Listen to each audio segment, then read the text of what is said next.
partes e 15 minutos para os debates, quando os vereadores poderão dirigir perguntas ao orador. Concedo a palavra à senhora Heloísa Moraes Defino Gorgos.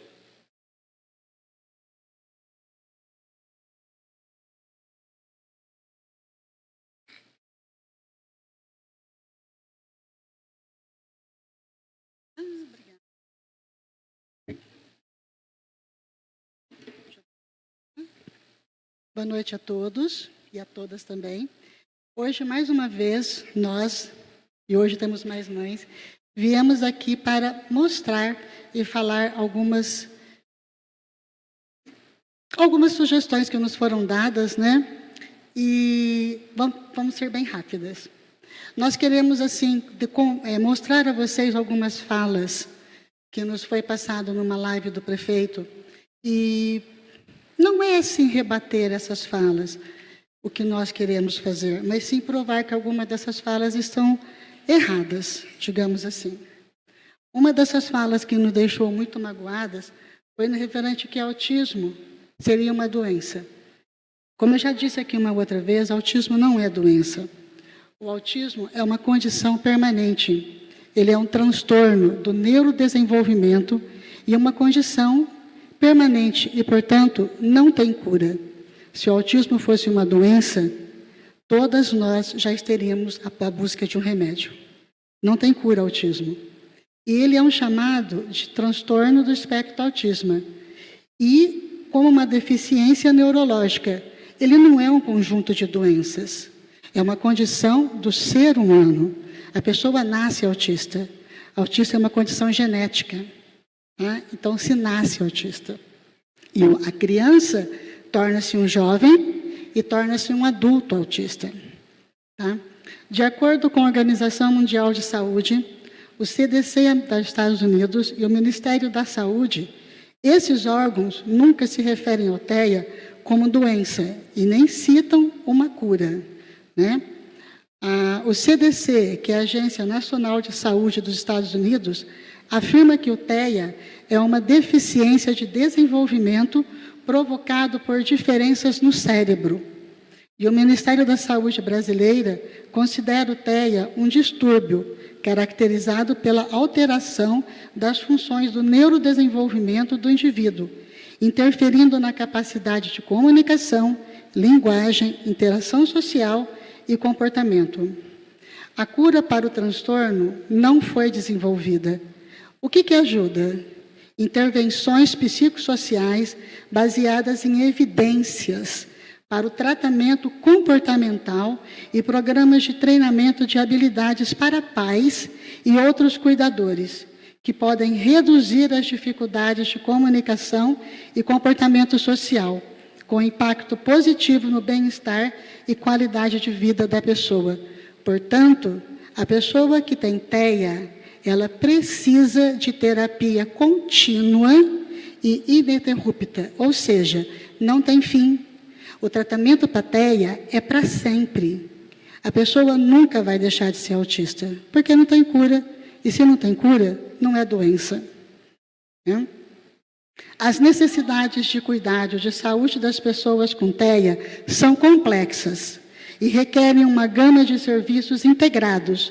Tem que estar tudo junto. É um conjunto de tratamento multidisciplinar, incluindo promoção da saúde, cuidados, serviços de reabilitação e colaboração com outros setores, tais como educação, emprego e assistência social. Então, eu espero que todos tenham entendido que o autismo não é uma doença, por favor. Uma outra coisa que nos deixou um pouco sem entender muito é em relação ao SUS. Tá? O diagnóstico tem que ser dado, sim, por especialistas. Não adianta eu chegar no SUS com uma criança autista ou na UBS e pedir para o médico de plantão e falar assim, eu acho que meu filho tem autista. O médico que está ali não vai saber. Ele não é especialista. E precisa ser especialista. E quais são esses especialistas? Segundo o CDC, todos quem vai tratar com o autista tem que passar por testes. E muitas dessas mães já passaram. E sabem que é o protocolo que tem a escala McHatch. O que é essa escala? É uma escala de testes.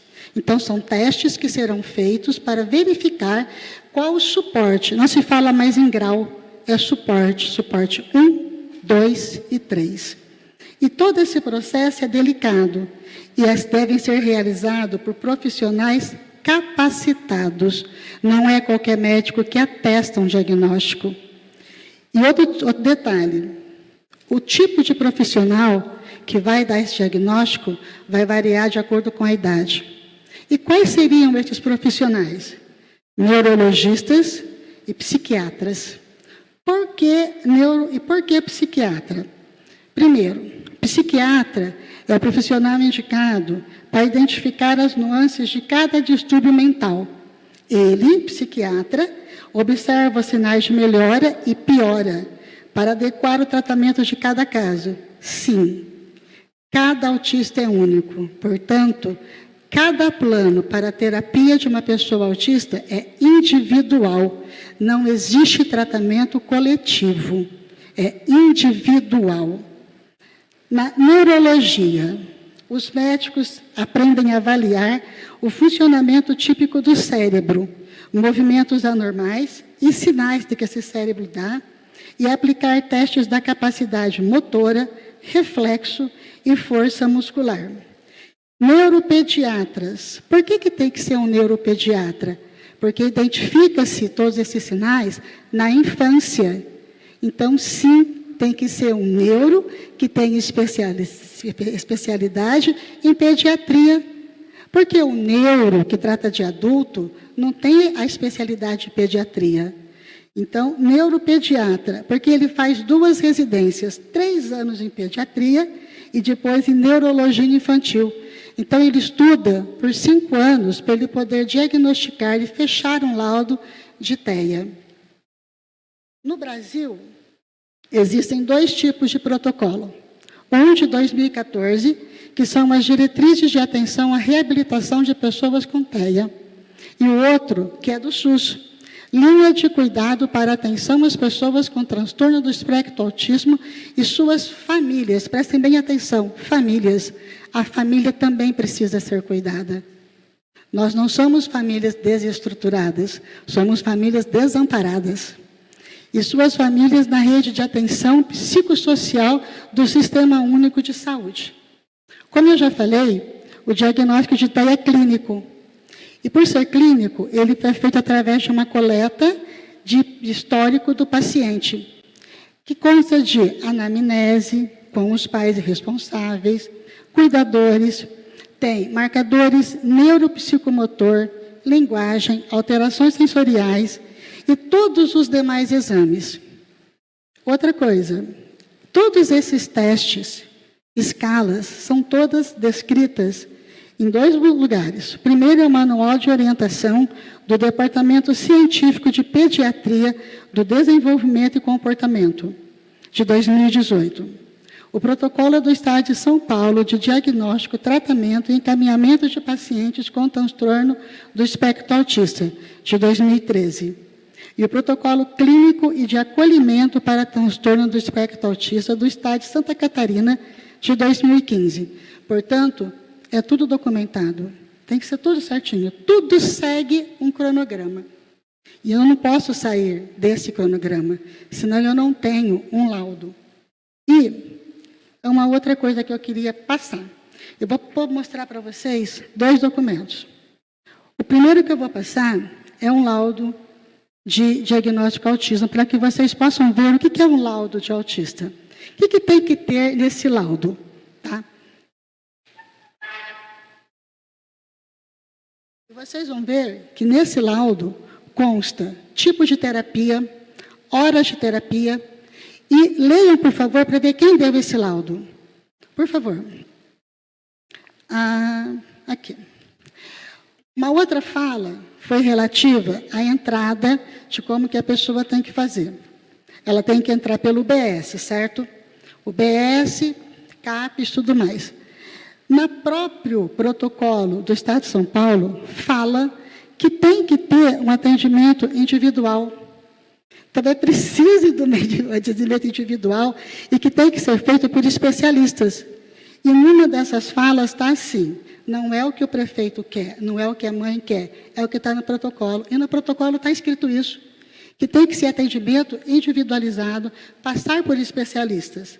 E aqui que nós vemos aqui em Aguaí, nós temos mães aqui que estão tentando, via UBS, via CAPS, e que não estão conseguindo atendimento.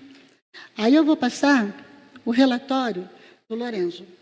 Ele era uma criança que estava no Projeto Borboleta, que teve uma melhora e que agora a mãe, que está ali, a Milene, não está conseguindo atendimento com profissionais capacitados no CAPES, e o Lorenzo está regredindo. Sim, o autismo ele é regressivo. A pessoa que para o tratamento, ele regride. E aí não tem como, a não ser com mais tratamento. Tá? Plano de saúde é um equívoco, porque nós nunca pedimos para que a Unimed viesse para Aguaí. O que nós pedimos foi transporte. Tá? E nós entendemos que não poderia ser dado o transporte. Por quê? Porque muitas mães têm o plano de saúde pelas empresas da cidade. E são planos com coparticipação. O que acontece, então? As mães não têm que pagar o plano, a coparticipação, transporte, e não tem dinheiro. Não tem como. Então, não foi assim que nenhuma mãe quis que a Unimed viesse para cá. Realmente, eu até falei para as mães, façam reclamação na Agência Nacional de Saúde, reclamem, liguem para a ouvidoria, peçam terapia aqui. Mas o que nós pedimos foi transporte. Só isso. Uma outra fala foi sobre centro especializado. Só para ter uma ideia, não tem só um no Brasil. Nós temos a ADACAMP, que é de 1889.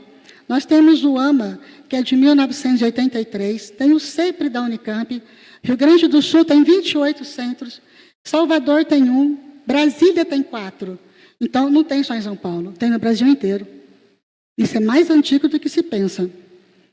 Educação. Concordo com o prefeito, estamos fazendo todo o possível, mas falta auxiliar. Não é justo uma auxiliar para 3 ou 4 crianças. Ela não dá conta. Tá? Tem crianças que surtam, tem crianças que ficam, que não conseguem ficar na aula, e é falta do quê? Auxiliar. Então, peço que as auxiliares voltem. As crianças necessitam de auxiliar. Atividade esportiva. Nós tivemos uma conversa muito proveitosa com o Silvio. Tá? E conversamos com as mães entenderam que elas que têm que ir lá, fazer a inscrição e pedir por outros cursos. Serão atendidas à medida do possível. Foi uma conversa muito boa. E outra coisa, voltando aqui numa caso muito tristinho, nós não pedimos essas coisas só para autistas. Quando eu falo que eu venho aqui e a gente defende uma causa, o autismo, a gente não é só as pessoas autistas.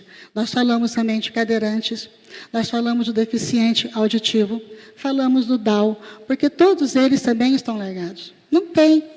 Então, a Aguaí precisaria ser um pouco mais inclusiva nessas questões.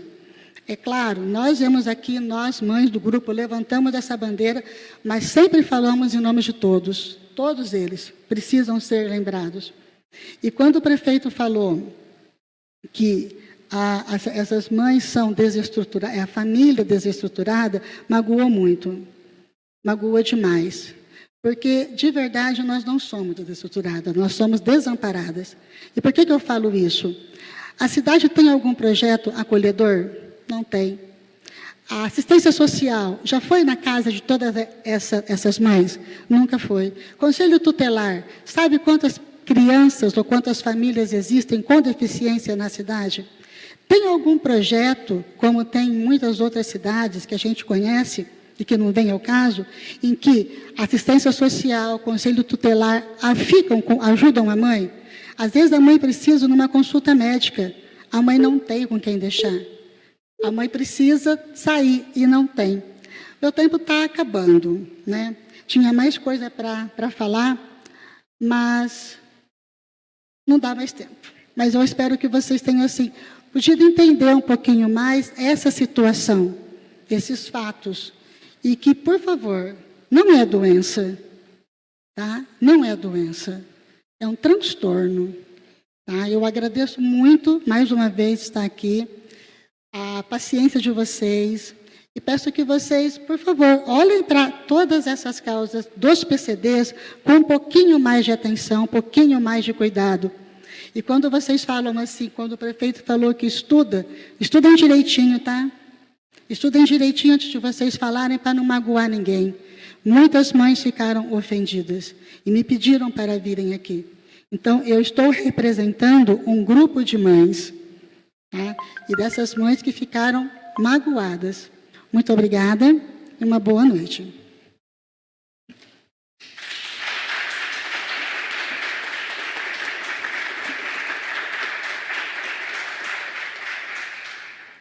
Algum vereador deseja fazer o questionamento à oradora?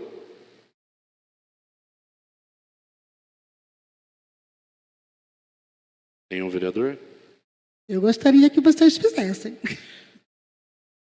E hoje nós temos mais mães para responder, né? Bom, como nenhum vereador, Edinho Marte.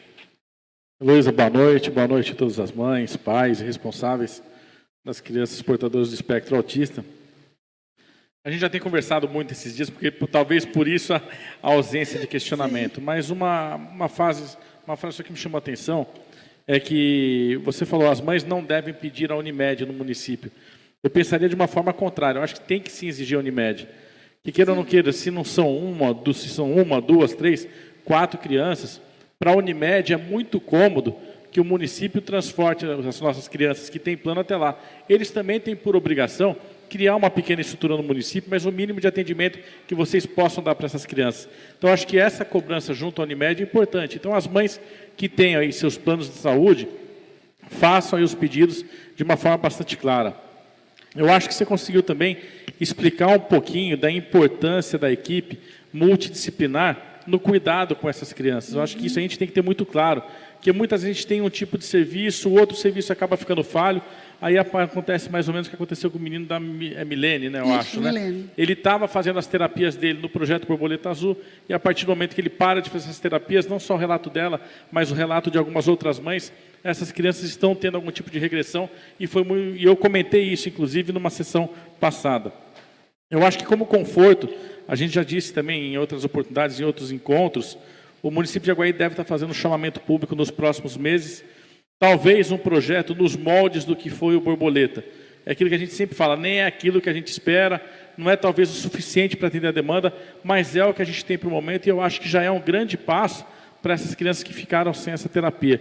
Então, acredito que nos próximos meses o município deve estar se posicionando, passando isso para vocês, e em breve a gente deve ter uma grande notícia. E parabéns aí pela apresentação. Deixa eu perguntar uma coisa, Edinho, que é também uma dúvida. O projeto Borboleta, ele atendia somente 40 crianças, e era crianças. No momento, por exemplo, nós temos jovens, nós temos o Adrian, o Edson, o Juan, a Yasmin, que são na faixa de 18 a 20 anos. O Borboleta não abrangia esses adolescentes e adultos. E como que fica?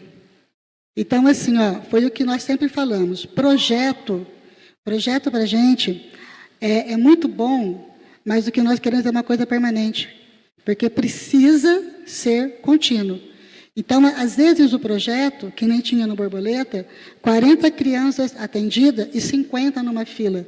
E isso trouxe uma angústia muito grande, porque todo dia no grupo era assim, meu filho está para ser chamado, meu filho precisa ser chamado. E a gente, sabendo que o projeto ia fechar dia 29 de fevereiro, e não podendo contar para essas mães, porque isso trouxe uma falsa esperança para todas elas. Quantas mães que estavam nessa fila, esperando um tratamento que era só para 40?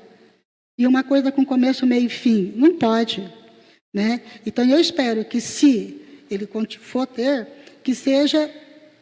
que abranja outras idades, porque no nosso grupo nós temos umas 90 crianças de todas as idades. E aí como que faz? Você abre para 40. Quem serão dessas 40? Será sorteio? A gente não pode brincar com isso. Então, eu acho muito legal ter um projeto, tá? Mas que abranja o maior número de pessoas possíveis. E não só a primeira infância, que abranja a primeira infância, a adolescência e os jovens. Porque eles também precisam ser cuidados. A primeira infância é importante? É muito importante. Porque você começa com ela e você vai até o fim. Eu estou há 14 anos nisso. E eu sei que eu não vou ter fim. A minha filha está com 16 e não tem, né? Vocês viram o relatório dela, só baixou as horas de terapia. Eu comecei com 28 horas por semana. Você sabe o que é isso? 28 horas por semana. Eu morava em São João. Agora eu estou só com 10. Estou feliz, estou só com 10 horas. Mas muitas mães precisam disso. Mas sim, eu espero que dê certo. Espero não, vai dar certo, né? Vai dar certo. Eu acho que, só complementando, presidente, eu acho que é o começo de uma política pública, que, conforme você muito bem disse, é uma política que tem que ser efetiva no município. Então, é importante que esse governo que está terminando agora deixe essa política implantada, e é mais importante ainda que o próximo governante que entre na cidade e os próximos legisladores também acompanhem a importância da manutenção desse projeto. Então, acho que é o primeiro passo. Sim. E muito bem dito por você, na semana passada eu tive a oportunidade de conhecer o Edson, acho que o menino, filho da Gia aqui, meninão grande, forte aqui, e a gente sempre comenta a dificuldade de atividades para ele. Então, acho que é importante também dar essa atenção e talvez nesse chamamento, não sei se o município tem a estimativa das faixas etárias desses portadores do TEA. Então, seria importante talvez oferecer essa informação ao município, não sei se através de laudos, alguma coisa.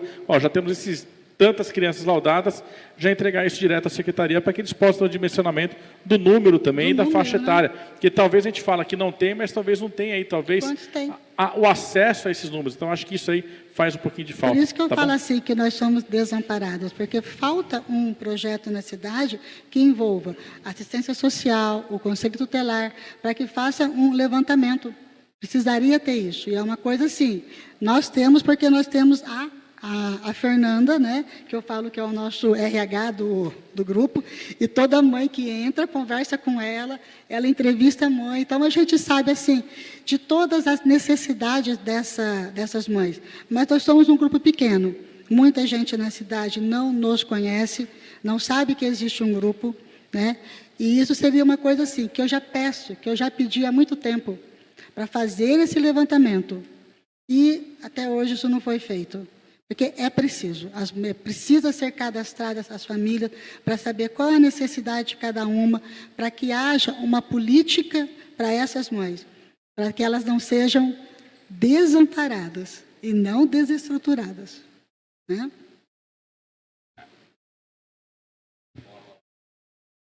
Com a palavra, o vereador Aline de Lima. Oi, Heloísa. E o Conselho Municipal da Pessoa com Deficiência? Ele não conseguiu fazer esse levantamento? Porque a gente fala muito de conselhos municipais, já acompanhei muitos, eu sei que há uma certa dificuldade, mas eu ainda acredito que é uma instância importante para começar a articular com esses órgãos, porque lá tem representantes de todos os equipamentos públicos da assistência social, da saúde, da educação.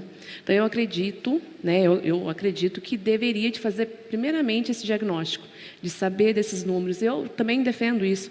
Tem que ser uma política pública, tem que ser um programa, não pode ser algo que começa um começo, meio e fim, não dá mais, tem que ser algo contínuo. É essa a luta mesmo, e acredito que agora estão com um grupo mais consistente, e é só o começo da luta, e não pode parar. Oi, Aline, é assim, o conselho ele existe, tá? Eu faço parte, a Fernanda também faz parte, e eventualmente a Gi também já foi, né? Mas eu vou te falar uma coisa, falta muita coisa ainda, tá? E isso também já foi uma coisa que eu já pedi, para que fizesse esse levantamento.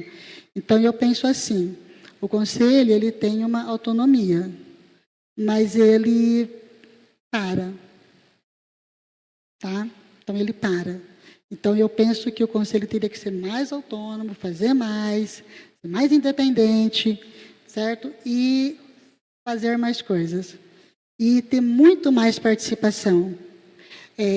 Porque não tem muita participação. Não tem. Eu já cheguei a ter em reuniões que era somente Eliana e eu e Eliana. Então, assim, falta interesse. Falta muito interesse. Então, às vezes é falha. A Eliana é muito boa, eu gosto muito dela, mas às vezes, assim, só nós duas a gente não consegue resolver as coisas. Então, falta mais interesse de todos, né? Porque é um assunto que não pode deixar acabar, né? Com a palavra, Fernando Junqueira. Luísa, boa noite. Primeiramente, parabenizar pela sua explanação feita aqui na tribuna hoje. Muita coragem vir aqui expor esse assunto, né? E, na verdade, eu não tenho nenhum questionamento para fazer, porque eu entendi perfeitamente tudo que você falou, tá? É mais a minha fala para colocar, como já me coloquei, à disposição para auxiliar naquilo que for possível, naquilo que tiver ao nosso alcance, tá? Aqui eu acredito que falo em nome de todos os vereadores, tá? Nossa casa está à disposição para ajudar o grupo, para ajudar não somente as pessoas autistas, mas também trabalhar na inclusão social, né? Então, por mim você pode contar, estou à disposição. Tive conversando com duas mães também, estou tentando trabalhar pauta com os deputados que me apoiam para a gente começar a discutir esse assunto. Mas, infelizmente, temos que ser realistas, estamos em um ano político, né? A gente tem algumas vedações, mas mesmo assim eu acho que tem que sim começar a efetivar o trabalho para que a próxima turma que entre, que a próxima legislatura continue o trabalho que a gente vai começar. Tá? Então me coloco à disposição do grupo de vocês. Tá bom? Uma boa noite. Agradeço muito. Mais algum vereador deseja fazer uso?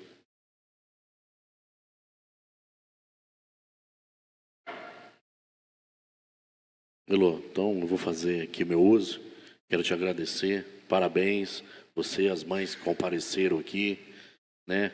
Não vou usar isso como método de política, porque acabamos indo junto, então não publiquei em minhas redes sociais. Achei ridículo fazer isso. Diante do que a gente viemos aqui também assistir, né, no auditório, vi a mãe muito brava aqui. E queria falar para a mãe que esteve aqui, que ela pediu, né, que ela gostaria muito de escutar do Poder Legislativo um pedido de desculpa. Os meus ela tem, tá? Ninguém é igual a ninguém, eu estou falando por mim. Eu não posso falar por nenhum vereador e nem pelo prefeito, mas acata para ela lá que o meu pedido de desculpa por ele ela tem. Eu não vejo isso ser arrogante ou não. Eu expor o que eu acho. Como eu vi a dor dela, a indignação, a vontade dela de poder ver o melhor para o filho dela. Então, aquilo ali é ser humano, não ser político, tá? Então, minhas palavras são só essas. Leve às mães que precisam pedir de desculpa pelo Executivo, que por mim eu não vejo nenhum problema em estar fazendo isso. Mais algum vereador? Vou falar para ela, pode deixar. Ela vai gostar. E nada mais havendo a ser tratado, eu agradeço o comparecimento de todos e os convoco para a próxima sessão. E sobre a proteção de Deus, encerro a presente. Comunico aos vereadores e a toda a população